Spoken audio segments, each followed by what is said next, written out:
Okay, this is not at all going to be a coherent or planned video. I may make a full kind of review thoughts video when I finish the book, but I have thoughts. So I am currently reading Lucy Undying by Kiersten White. I have been so excited about this book since it was announced. If you have never read Dracula, you know the shape of it through osmosis, and through so many different adaptations that have become so intrinsic to like modern pop culture. Like everyone knows who Dracula is.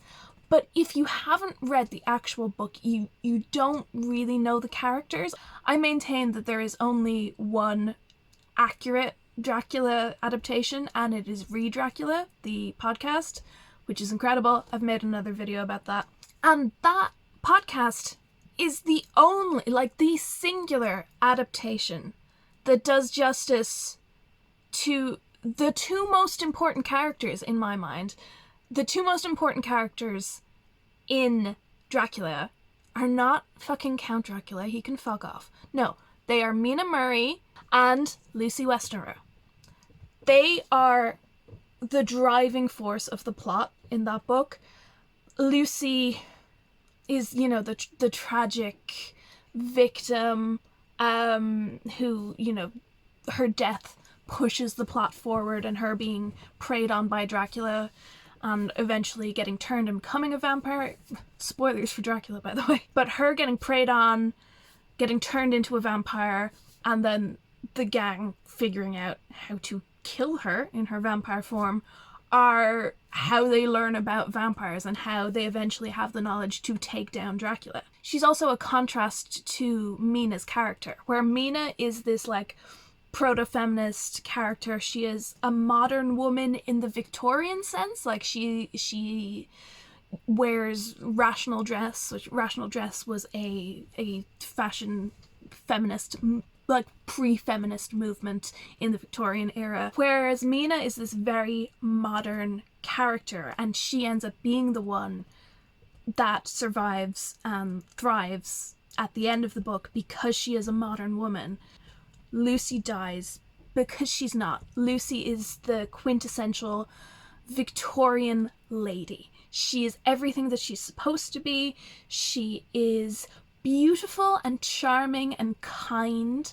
She's sweet. She's not stupid. I don't think Lucy's an unintelligent character.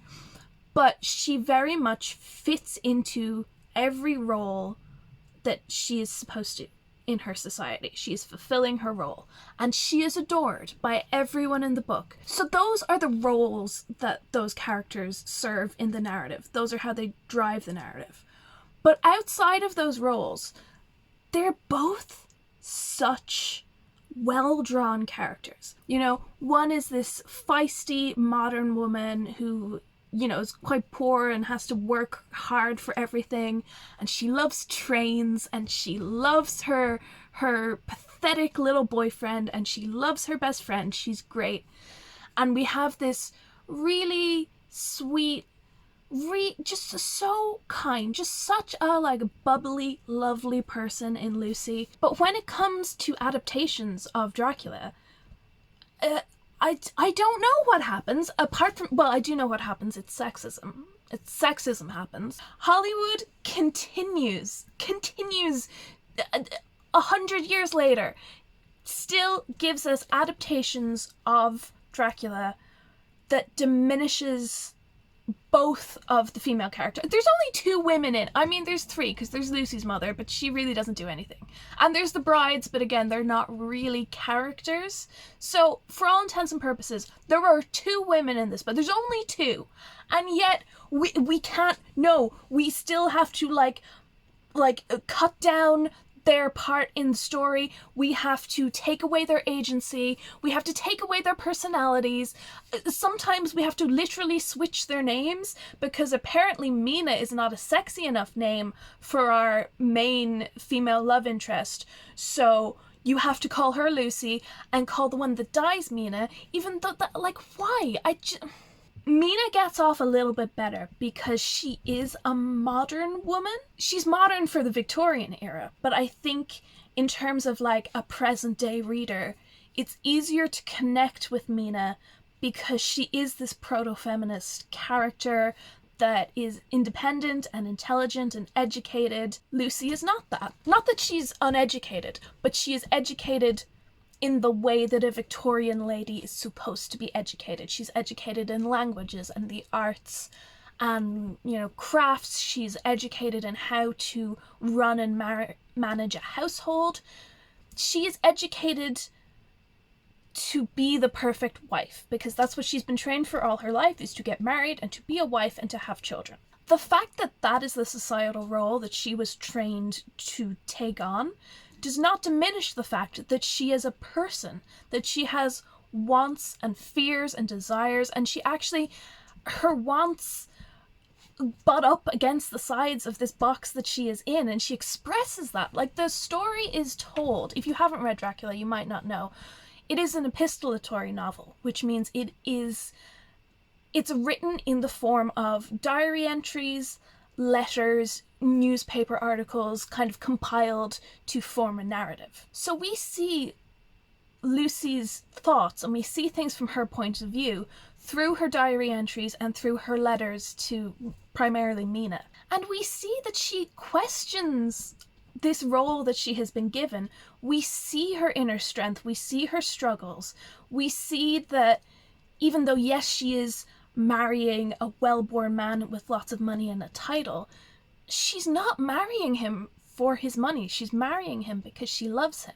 And she is deeply sad to turn down her other suitors because she genuinely cares about them as well. And also, like, Lucy's polyamorous. She just is. And that is not me, like, headcanoning it. That's in the text. Lucy writes that she is so sad that she cannot have 3 husbands. She thinks it's really unjust that she has to pick just one because she likes all 3 of these men. I would argue that she is wrong about John Seward. We don't need him. Say no to him. But, like, have the cowboy and the lord. I think you can have 2 husbands. Maybe not the 3rd, because I don't think he's good for you. I don't think he's really stable. But, yeah, like, we can have 2. You can have 2 husbands. I think you should have 2 husbands. And, like, I love that about her. So what I'm trying to convey to you is that Lucy Westenra is a very complex character. She is more complex than really she needed to be. And I do think that is a testament to Bram Stoker's writing. And she is never, ever, ever that complex in any adaptation. And I love all kinds of Dracula adaptations. The movies are fun. They're all very different. There are book adaptations. Like, I have Anno Dracula on the shelf over there, which I really enjoy. I do not like its portrayal of Lucy. I don't like its portrayal of Mina either. I'm more forgiving of its portrayal of Mina because I think it's interesting, at least. Again, this is not a video about Anno Dracula, so I'm not going to get into the problems I have with that book. I really enjoy it. I think it's really good fun. And I do think that there are some interesting, like, vampire lore stuff in there. But there's a lot of sexism goes on in that book, and it's not just because it's set in the Victorian era. It's not like, oh, we're doing sexism because it's period accurate, but we don't actually believe it. There's period accurate sexism, but there's also some present day sexism going on in the writing, I would argue. So all this rambling is to get to the point that when I heard that Lucy Undying was coming out, and when I read the blurb, and when I saw the beautiful cover artwork, I was so exciting. Hello, it's Editing Saoirse from the next day. I did not show it yesterday because the book was in the other room and I was too lazy to get up. But, like, I was so excited about this book that I pre-ordered the hardback of it. Like, I wasn't prepared to wait for the paperback. I, like, paid a lot of money for this big thick bitch. And, like, it's beautiful. Look at the artwork.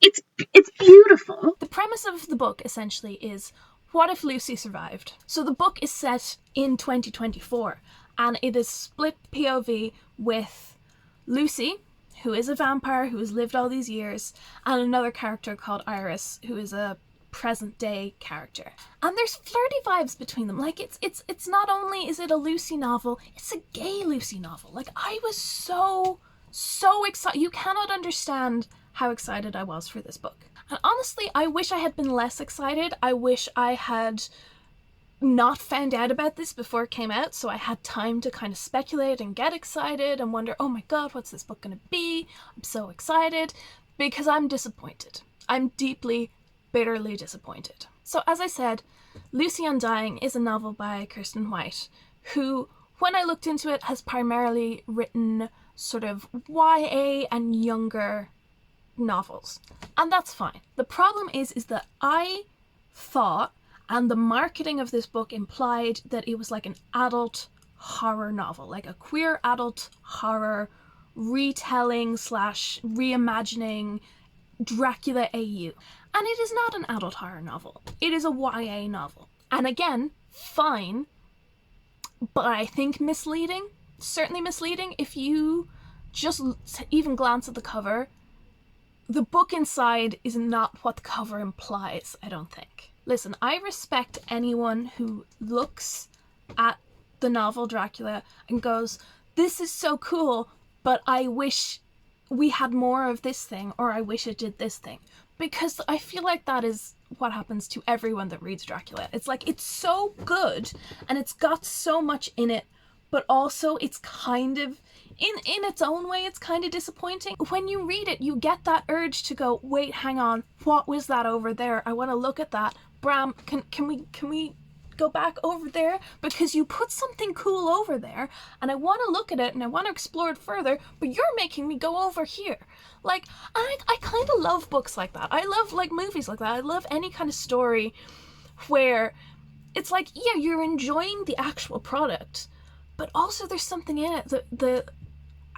Essentially, it's like it turns the little fan fiction cog that I believe everyone has in their head. Whether you actually read fan fiction or write fan fiction or not, I think all of us who, consume stories, which is everyone in humanity, because humans are built to tell and hear and consume stories, I think everyone has that little thing in their brain where when you hear or read or whatever story that really engages you, a little part of you goes, what if this happened? Or what if this didn't happen? Or what if this character from this thing met this character from this thing? That might be interesting.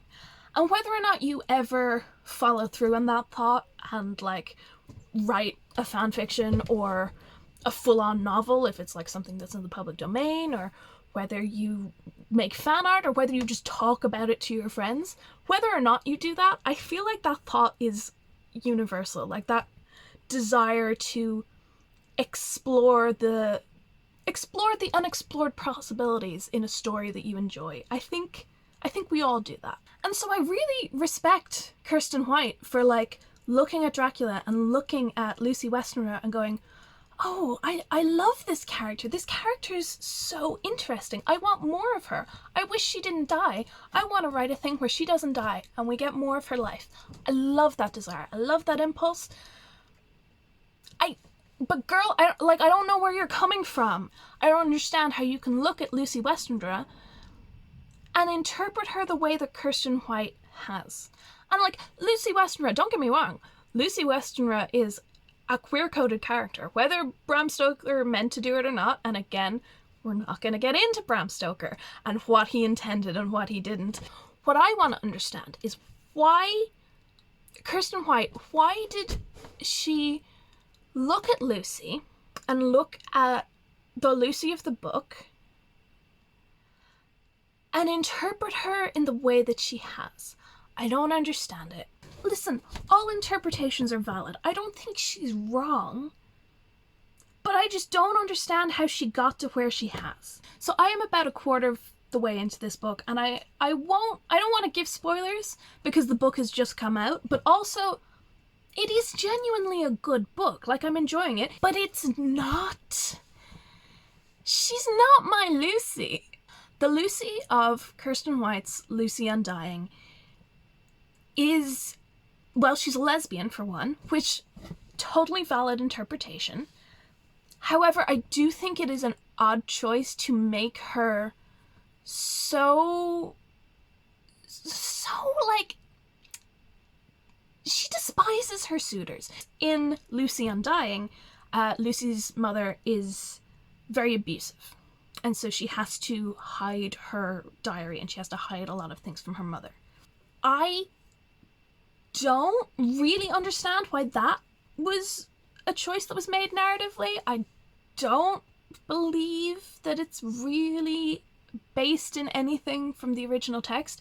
And again, it's fine to add that in, but I do feel like it's only added in because Iris, who is the character from the present day timeline, has a very abusive mother, and Kirsten White wants Lucy and Iris to have similar backgrounds so that they can understand each other. But I don't think they both had to have had abusive parents so that they can understand each other. Because the thing is, Lucy in Bram Stoker's Dracula doesn't have an abusive mother, but she suffers a horrendous abuse by being stalked and assaulted and then eventually murdered by Dracula. And so I feel like it might have been more impactful. Like, Dracula is barely in this story. And again, that's fine. But I just feel like why a lot of what Dracula actually does to her is like brushed over or ignored. Again, I'm only a quarter of the way into the book, so maybe we will get more flashbacks to that. But it really feels like we're downplaying the horrendous things that Dracula did to Lucy. So in the beginning part of the book, we are getting excerpts from Lucy's diary. And this is sort of at the very beginning of the events that happen in Bram Stoker's Dracula. But we are seeing a different side of them because this is her secret diary and not the fake diary that is the diary that we see in Bram Stoker's Dracula. So in her diary, in her real diary that is, Lucy writes about how she just hates all of her suitors. And again, fine, but I just feel like this author very clearly wants Lucy to be a lesbian, and that is fine. If you want to interpret Lucy as a lesbian and have a version, because again, this is an alternate universe Dracula story, right? Lucy can be a lesbian, great. But I don't think it was necessary to make her detest her suitors in order to like prove that she's a lesbian. I think she could like them as people and, you know, maybe have a scene where like Arthur kisses her and she doesn't really feel any particular way about it. Or maybe she like, you know, he kisses her and she doesn't like it. And then she feels weird about it and she has to examine her feelings and like, but I really like Arthur. He's such a nice man. We have a good time together. But I don't like his kisses. Am I supposed to like his kisses? Maybe ladies just don't like that thing. And then you can contrast it later when she does kiss a woman and goes, holy shit, which does happen. Like the first time she kisses a woman, she goes, oh shit, this is so cool. Is this what it's supposed to feel like? Because it feels great. You can have that without her having to like despise all of the men she encounters. It's such an odd choice. And it makes sense for John Seward, right? I can understand her having secret feeling, because it never really made sense to me that she thought John Seward was so sweet and so kind and so nice and oh, he's a strange little shy man. Like, no, John Seward is objectively like a creep and weirdo. So Kirsten White has it that Lucy is in love with Mina Murray. Excellent choice. Also, very heavily implied within the canon anyway. Like, those gals are pals, if you know what I mean. So to emphasize the Lucy and Mina relationship and really build that up, love that. Absolutely love that. But again, I don't like the way that it's done. So Lucy writes in her secret journal that she's in love with Mina, that she wants her and Mina to run away together and live their lives together, and that she's very jealous of Jonathan Harker, who Mina's going to marry, and she calls him, like, pathetic and a little worm, which again I don't personally like because I love Jonathan, but I will accept that as that being Lucy's perception of him because of her jealousy. And so I'm okay, call him a worm, that's fine, call him a worm. But I don't understand her like not liking Arthur and not liking Quincy. Who doesn't like Quincy? Again, she does. I was really shocked when I first read that, like the first sections of that, because I was like, how can she not like Quincy? Like, she just immediately hates Quincy, and she hates Arthur, and she's creeped out by his moustache, and I'm just like, girl, where is this coming from?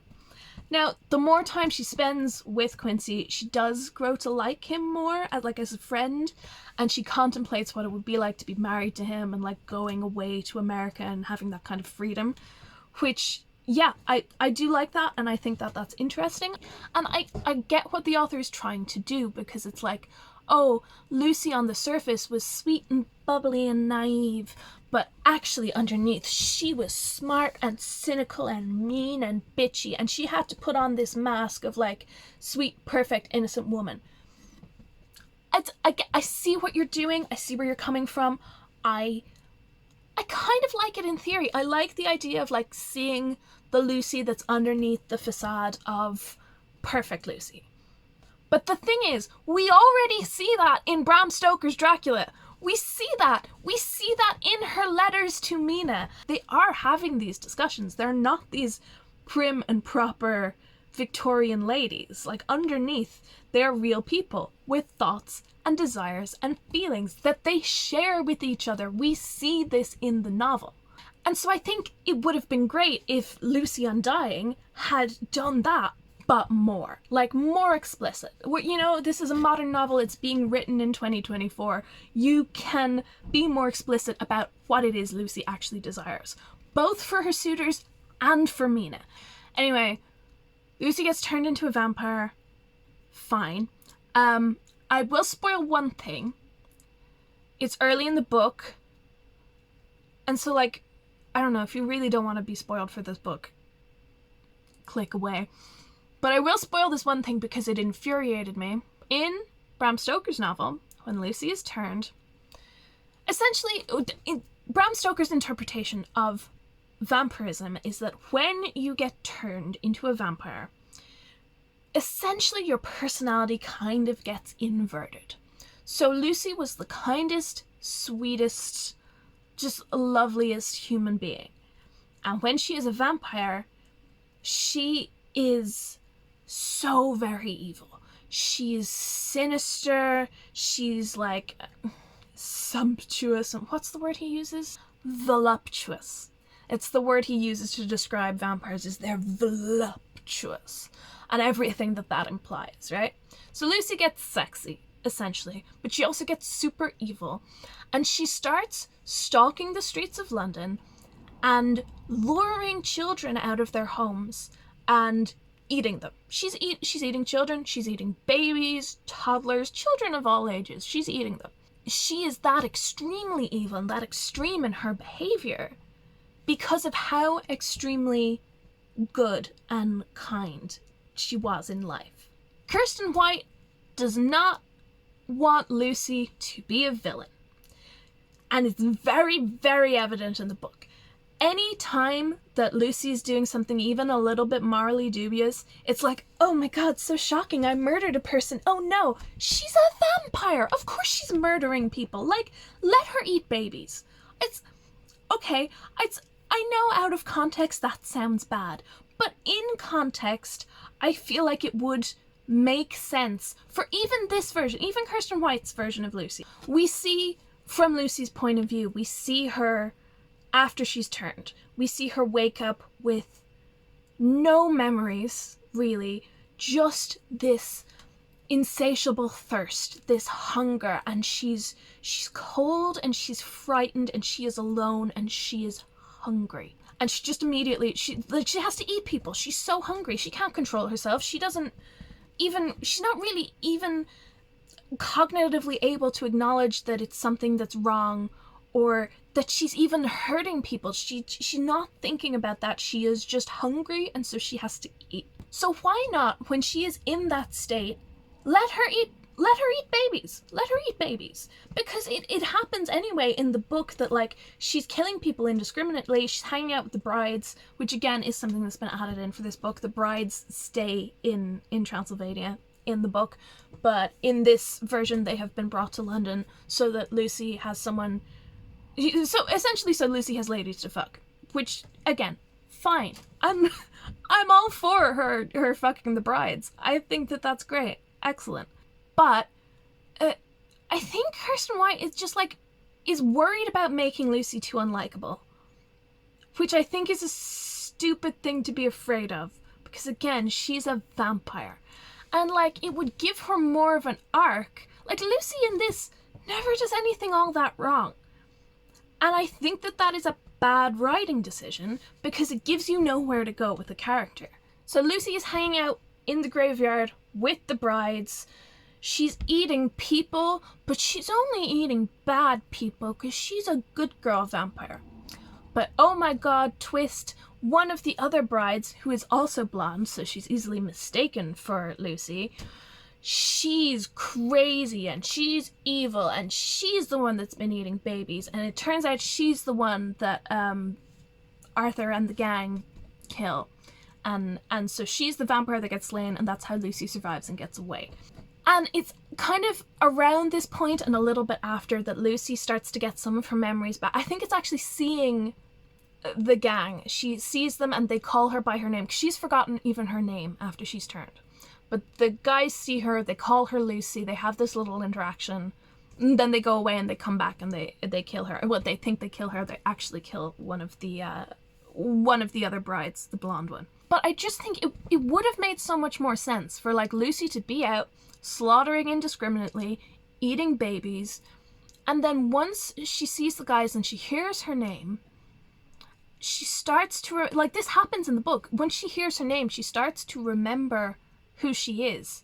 Like, well then have her eat babies. Have her eat babies, and then like when she gets her memories back, be so disgusted with herself, be so traumatized by her actions. And it does frustrate me that like Lucy, we have to make Lucy likable. Lucy's likable. Even Lucy, like, you read the book, even when Lucy's eating kids, she's pretty damn likable, you know? She's a great character. I know for a fact someone's gonna watch this and take it out of context and think that I am, like, pro-child cannibalism. I feel like I shouldn't have to say that I'm not. Cannibalism's bad. Eating children is especially bad.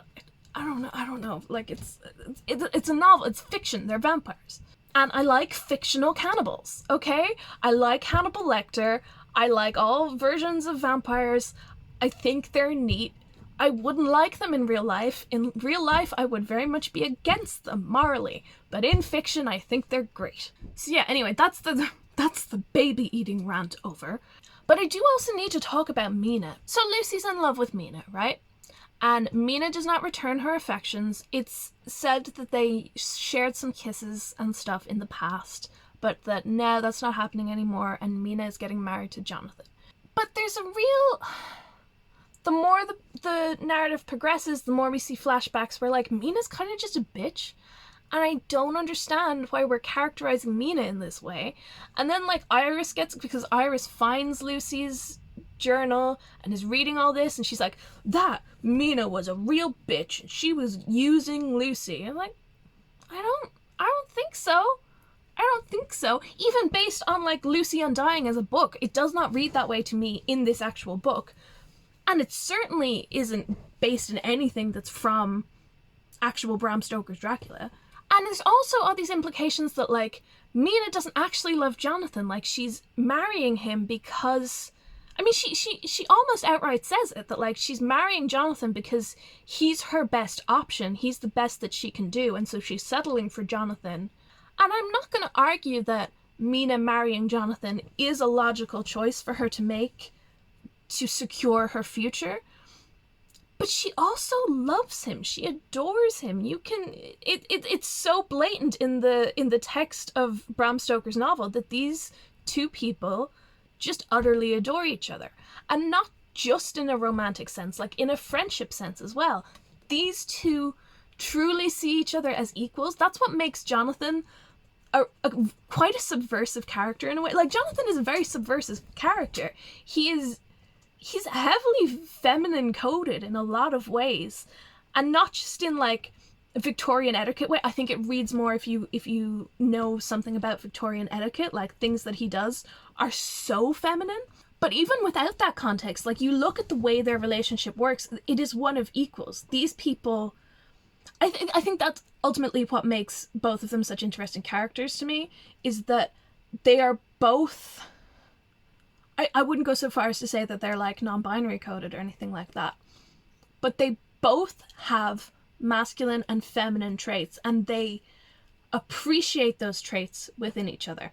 Jonathan is very soft and very kind and nurturing, and Mina is very intelligent and very logical and practical, and they adore each other and they respect each other. Like, these characters just respect each other so much. Like, totally aside from them being in love with each other, which they are, they also just they just really like each other as well. And so to have it implied, I just found it to be a very strange choice. It's like, we have to imply that Mina does not love Jonathan because Mina has to be attracted to women. And the only way to be attracted to women, apparently, in this book, is to detest men. And I don't understand why. I don't know. I need to finish the book and then, like, sit down and have actual, like, coherent thoughts about it. But I don't know. I'm disappointed. I'm disappointed in Lucy Undying. It's not what I wanted it to be, but I also feel like it's not what it promised to be either. And yeah, I'm disappointed. I'm disappointed. So I said yesterday that, like, something about it was rubbing me up the wrong way, and I couldn't quite articulate what it was. And I think it's that I hate this thing where, and you see it in a lot of adaptations. I mean, if any of you have seen, oh my god, the fucking Dakota Johnson Persuasion adaptation, like, there's this thing where when we're adapting classic literature, especially when it comes to female characters who are gentle and soft-spoken, there's this real trend to, like, girl bossify them, and it infuriates me. This Lucy Westenra has been girl bossified. It's the only way to describe it. She's snarky and she's angsty and she's a feminist. Like, she's not just like a feminist, she's a feminist, capital F, trademark at the end. I feel like there's a version of this book where Lucy develops through the decades, and not just in terms of, like, things happen to her from decade to decade, but she really evolves. You know, she sees the suffragettes, she sees women get the vote, she sees the First World War, where the men leave and the women are, like, getting jobs and out of the home, and then she sees the men return.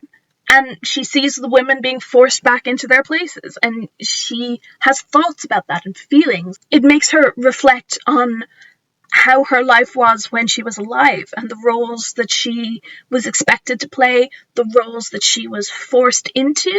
It makes her think about, you know, I thought I loved my life, but maybe I was trapped, and there was always, like, this little niggle of dissatisfaction that I didn't really understand, and maybe it's because I wanted more than to be a wife and a mother.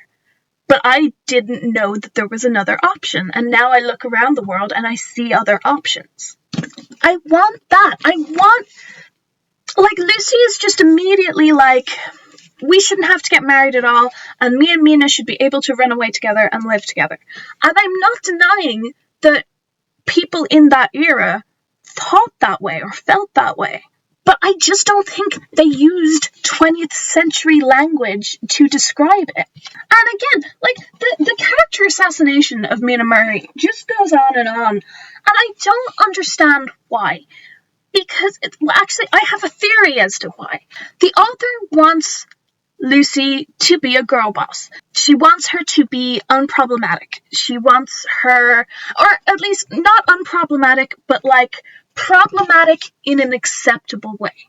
Lucy's allowed to murder people, but only bad people. This Lucy just, she's not allowed to have flaws. And it's really annoying. Bram Stoker's Lucy is flawed. But I don't think she's flawed in the way this writer seems to think that original canon Lucy is flawed. Her kindness is not a flaw. Her gentleness is not a flaw. Her naivety is not a flaw. So I am currently like a little bit over halfway through the book. And I do think there's good stuff in here. There are parts I like. But it's just, I'm continually frustrated. I don't think it was necessary to make Mina Murray a bitch in order to make Lucy a more sympathetic character. Lucy was already sympathetic. Lucy was already an interesting character. We didn't have to assassinate Mina Murray's character in order to make Lucy look better. It just rubs me up the wrong way. Like, she has got, like, and I don't like to use this term because I think it's often misused and not even necessarily a bad thing. She's got Mary Sue energy. Like, Lucy is just Forrest Gumping her way through history. Even when Lucy makes mistakes, even when people get hurt because of her, and we are supposed to feel morally conflicted about her as a character. Like, the writer gives us lots of moments where I feel like we're supposed to feel morally conflicted. But they're so watered down. They're so vanilla. Like, this book is very vanilla. Even just like looking at the quotes on the back here. Like, oh, this vampire novel has teeth.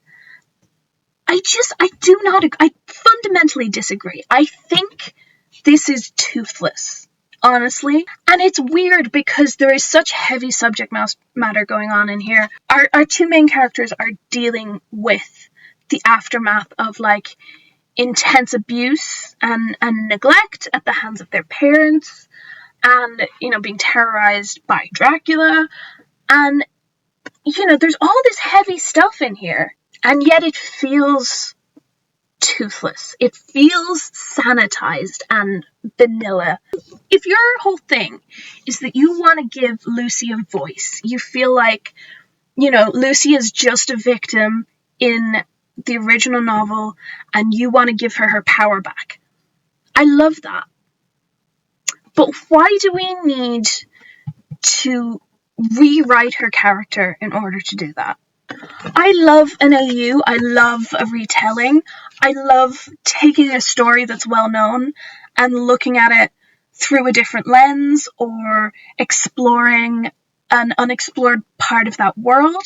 I love even, like, almost the opposite of that, where you take the characters and you put them in different situations. I love that. But I just feel like if you are going to rewrite those characters so much, then what's the point? Like, write an original character. You know, like, this book could easily be about one of the brides, who we know nothing about. We don't even know their names. Why not do that instead of twisting Lucy's character into something it is not? If you are writing a Lucy novel, why does it feel like you don't like Lucy? Because this is not Lucy. This is girl boss Dakota Johnson, Netflix Lucy. This is not the real Lucy Westenra. And I just don't see the point.